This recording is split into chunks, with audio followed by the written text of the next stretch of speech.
I want to talk to you about the value of spiritual imagery or religious imagery, whichever way you want to put, for the yogi. See? It's not like, oh, I look there, I see this, that, and I think, oh, I just love you, dear Krishna, beautiful Sham Sundara. Oh, I feel warm. Forget that. The value of religious imagery is that it is a thought form. It is a visual manifestation of a concept. And the concept is the thing that matters. There are archetypes in the mind. Jung talked about this. And he wasn't able to give it fully, and I'm nowhere as intelligent as he was, so I know I can't. But literally, everything has roots. Everything is rooted in something else. The physical entity is rooted in an astral entity, or many layers, and causal entities also. Therefore, nothing is as we think it is. So I'm talking about Sanatana Dharma and the gods, all right? Yes. These beings exist within God. There's a wonderful passage in one of the Upanishads where the student says, how many gods are there? The teacher says, 30 million. Rita, how many are there? Well, there's 10,000. How many? There's 700. How many? Well, there's 3. How many? Well, all right, there's only one. Now, it's saying to mean as the pencil gets sharpened, at the end of the pencil gets sharpened better and better, again, what happens? The very substance of it comes down. There's just a point, the bindu. So then, it's so that there's a multiplicity and there's a unity, and they're both simultaneously. And if our consciousness doesn't embrace that, well then, we've lost an incarnation. We need to work for that. Again, be a yogi. So, for example, you see here, I think, everything's a mirror image. All right, there's Ganesha. And there is Durga. They exist. They are real conscious entities. And I'm not going to go any further than that. I can say, oh, they did this, they did that, and so there they are. No. Think of them as ideas in the minds of God, but they're ideas that are living beings. Or think of them that God, flies have, think, hundreds of facets to their eyes. Think of them as, and it says, in the Gita, the gods are my million faces. So think of it that way. All right, fine. But why are there specific and different forms? Why not just kind of a blob of light and say, that's it? It's because these forms, again, they're thought forms, they're archetypes, and also when you see them with the eye can't see. We say as far as the eye can see. Well, let me tell you, the eye doesn't see at all. The eye gets a message, and the message goes into optic nerves, and those messages go into the brain, and the witness of the brain, the buddhi, which is a whole higher level of us, sees it. But the mind itself is a field of energy, vibrating energy, it's living energy, and it's magnetic energy also. So when you look at something, call it a thread, the kahunas talk about what they call an aka thread. They say aka, of course, it comes from akasha. When you look at something, a little thread or projection or a ray of your mind, whatever you want to say, goes out and actually touches it. And some are more sensitive to the touch than others. But it really happens. And when we talk of visual things, you can truly say, well, what's really out there, we don't really know. We're just seeing an interpretation that's back in our mind. It isn't just in our brain. Our mind's beyond our brain. All right. But the mind is a field of energy that shapes itself into what it sees. So when you look at that image of Ganesha, your Ganesha is in your mind at that time. The vibration of Ganesha I'm looking at is in my mind now. So if I look at it, that which is symbolized by it, for it is also a symbol, will begin, that state of consciousness will just begin to come into my mind. Now, we're on a very deep subliminal level, but it can grow and come out on the conscious level. And the same with Durga, and the same you see next to her is Shiva. These are very important. These are states of mind. These are states of consciousness. And it's multifaceted. And if it doesn't hurt God to have all these facets in his or its mind, it's not going to hurt your mind either. Forget the old, oh, I just sit thoughtlessly. Well, so does this container. It sits thoughtlessly. It's just a lump. It's a nothing. But you're not a nothing. So it's a silly idea that you'll get anywhere with that. And no, Sri Ramana Maharshi did not teach to do that. That's a whole question otherwise. So anyway, the imagery, now there you see, there's Anandamayi Ma. She wasn't born, she never died. When you look at that, you begin to get a touch of that which appeared in the world as her. So there's a Ganesha consciousness, there's a Shiva consciousness, there's a Durga consciousness. And therefore, when you see them, that Devic, that divine thing, begins to come into you. And you don't need to only look at one at a time. You got the ability to see a million things at a time if you just realize it. Therefore, having religious imagery just where you see it in the periphery of your sight. For example, I'm looking at my eyes in the image. All right. But right off to this side, I have a shelf with about 6 images of Ganesha on it. Now, I am subliminally, especially in my higher developed mind, I am seeing Ganesha at this moment. And there is Guan Shiren, Avalokiteshvara or Kuan Yin. I've got 8 images of her are on this shelf. In front of me is Jesus. 2 great Christian saints, their photographs are up higher. And they're all around here. So I'm seeing all this at the same time, and that means my mind is beginning to vibrate to the consciousness that is embodied in these beings. Now, ultimately, of course, through meditation with closed eyes, I've got to become aware of that which is truly me. But as long as I'm living in a relative world, to have all that vibration continually in my mind, you see? In other words, all that is there when I'm looking at you, and it's all in your mind also. Therefore, if there is imagery wherever you see, it'll be helpful. We have a room, our main room in the ashram,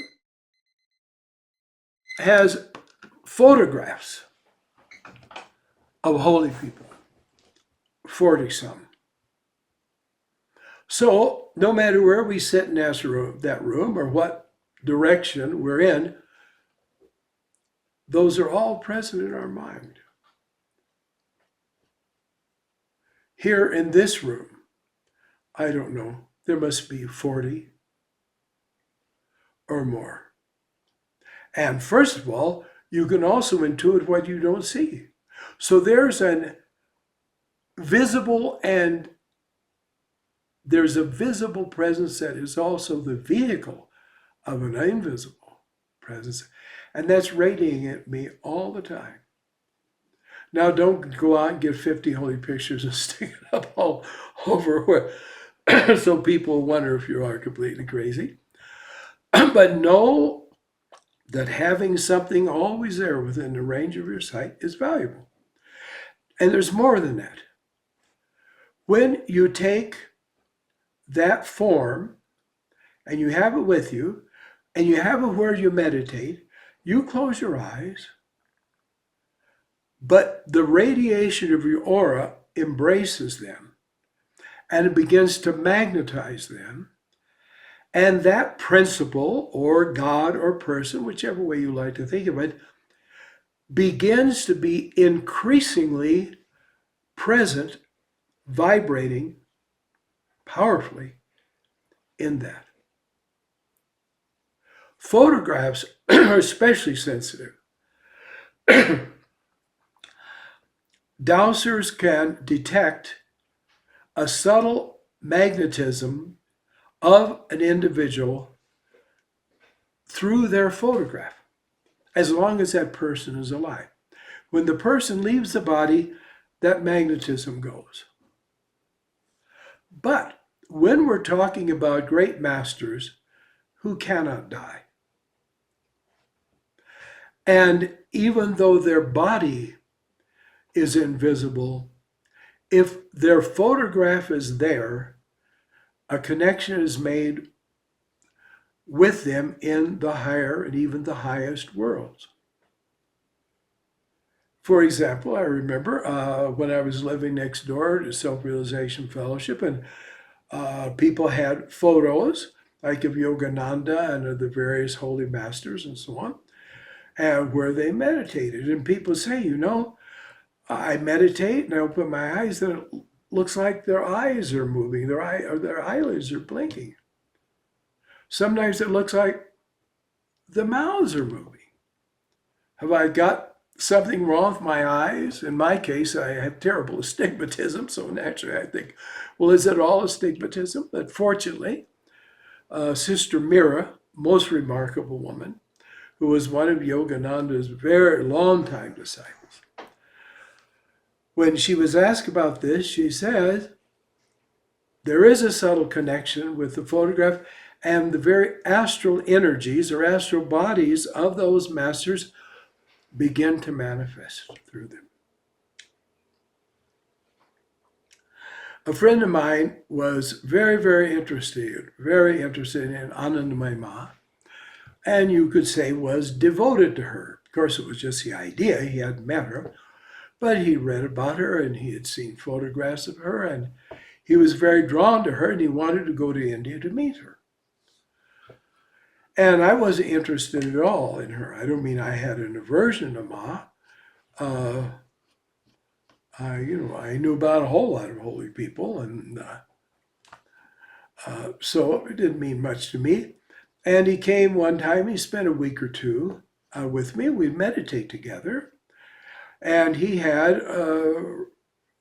about a 8 by 10 or an even larger photo of Anandamayi Ma, where she was looking down, like I'm looking down now. She was not looking up at in a sense, the person who would be looking at her photo. So we would meditate, and then at the end of meditation, when I opened my eyes, if I would look at her photo, her eyes would fully open and she would look at me absolutely directly, and whoosh, I would say I felt something. And this would happen daily. And some people are dense. And therefore, when the photo would do this, I would actually say to her, What are you looking at me for? Charlie's your devotee, not me. But you know, I went many times to see Ma and travel with Ma, and Charlie never went. So you could say that she knew who was going to come through or not. But so it is, you see. These divine presences are here, and they vibrate through, again, their depictions. This is why temples are so important. If you have a Krishna temple and the prana pratishtha has been done, the life has been put in the image, Krishna's life is in there, and Krishna is there. The image isn't Krishna, but Krishna is living through the image. There was an image of Krishna in the Birla temple in Delhi, in a satsang hall, a huge satsang hall. The image must have been, I'm sure it was 10, 12 feet high, of Krishna. And he was at one end of the hall. And that image was alive. And his chest rose and fell with breath. And it's just fine if you don't believe that, because I hadn't believed it at times. When I heard about it, though, I remember someone, before I went to India, showed me a statue of Kali, a photo. And he said, people say she's a Jagrat Murti, it means a living image, and that you can see her breath, her breathing. So I saw it clearly. So I used to go and sit there and just watch Krishna breathe, and more than that, people came in a constant stream, and they would go up and touch the image's feet. You can't do that normally in a temple because the deity is in a separate place, or like a little room inside a bigger room. But people would come in a constant stream, and they would touch his feet.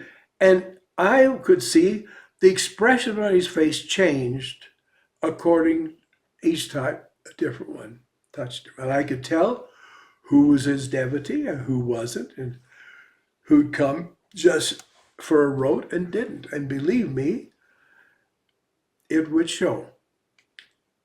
Well, or believe me, I saw what I thought meant, because you don't have to really believe me. So you see, but I took other people there and said, watch, and they say, well, he's breathing. I didn't have to cue them in. I said, yes, he's breathing. Stone doesn't breathe. But you see, the overshadowing presence of Krishna, invisible in a way, was yet making the life force, the prana, manifest. And that's not a bad idea of having great masters and great deities living in your house. So, if you meditate,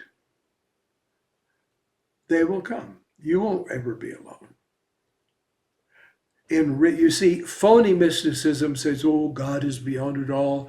God is formless, unspeakable, inexpressible.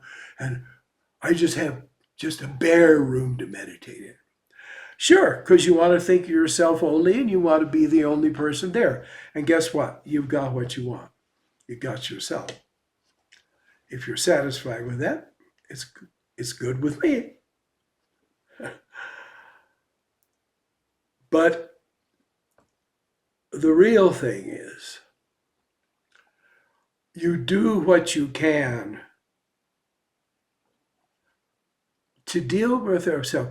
We're vegetarians. Why? The body isn't our soul. Eating meat doesn't affect our soul. Taking drugs doesn't affect our soul. Drinking booze and getting drunk doesn't affect our soul.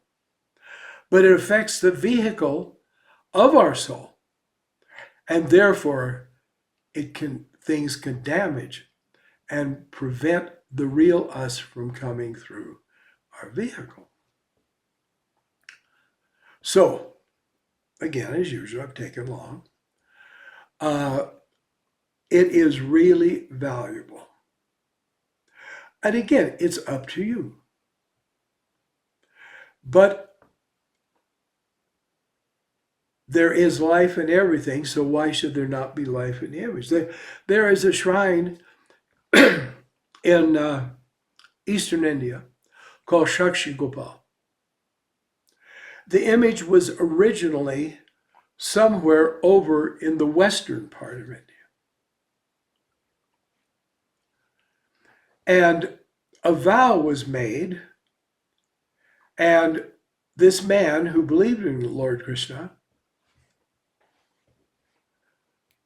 wanted there to be the vow to be made in the presence of a worthy person by whoever he was dealing with.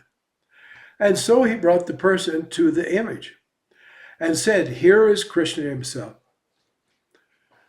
Take a vow in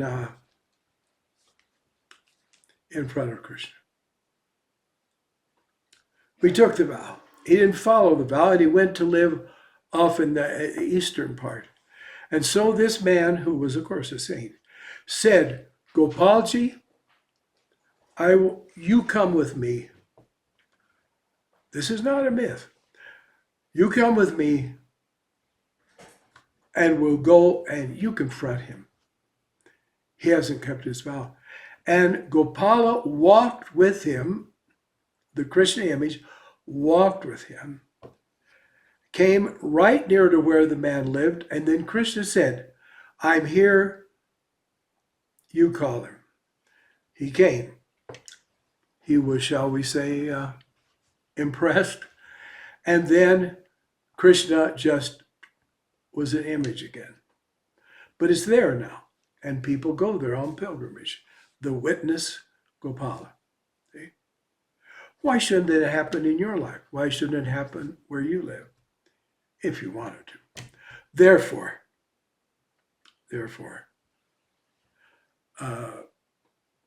I urge you to experiment with spiritual religious imagery and see for yourself what it means.